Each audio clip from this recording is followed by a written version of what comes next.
Something we touch, hold. Soon it takes hold of us. Anything you undertake, in course of time, it can kill you also. Unless you take it from His hand as given. I will put it in the other way. If you have undertaken something on your own, slowly you will take up more and more responsibility into it, and then you are overburdened. You start it with your expectations. When expectations are not fulfilled, you first get frustrated and blame yourself. Then you begin to blame others. Then you will blame God. Your relationship with God also will be affected. And this, once I was an LRS in Mutt, there were about 20 people, I think.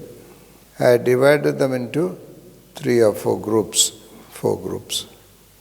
Most on the web, all of them missionaries, leaders. Like, I asked them to find out how many people you would have contacted in your ministry time, 15 to 20 years. And what did you find over the years in your way of working and learning? What have you communicated to them? Those. How do you feel about it?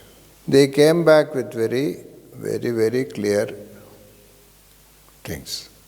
Our main purpose was to project ourselves and our ministry. We all wanted to enter into television ministry, to project TV. Second thing, they said that we would have contacted over the years, total, all of them 5 together, 5,000 to 8,000 people. And what did he communicate to them? Completely wrong things. They did not destroy their own life, but destroyed the lives of 8,000 people. They were in deep remorse. I don't know what they did after that. The discovery shattered them. We learned it from our leaders, we replicated it.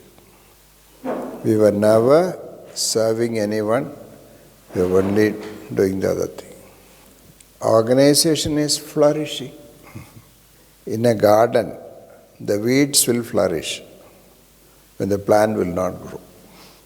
In this world also, the wrong things flourish. Real things, right things don't flourish. So you said one step is, I'll take some time away. Do you know when, how, what will you do? There must be a guideline. Otherwise it is running away. Running away for fear. You may spend time, but it may not build up. Example, one pastor was having a church. Slowly the number was reducing in the church. He was getting into depression.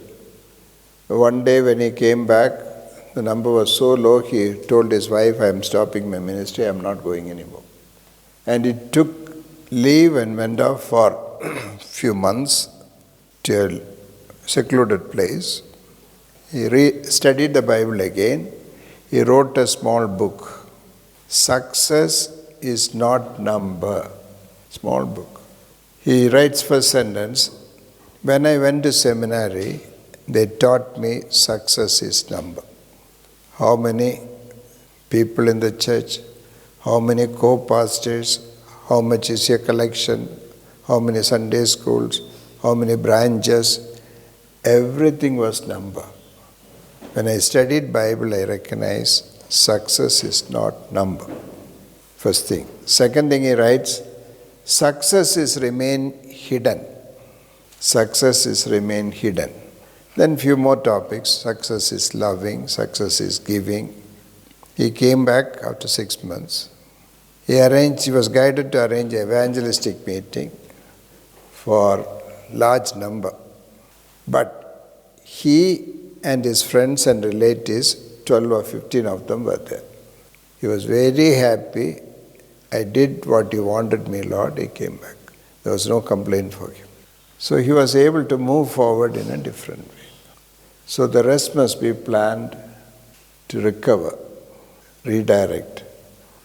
Certain things, even though it is taller now by being built on the wrong foundation, you may have to break it down. You have to make it down. Now you will get more counselors around you when you want to take a step. They will come with a lot of advice. Well-meaning friends. How will you be able to listen to that? And how will you listen? Is it guided or not? This also is a step.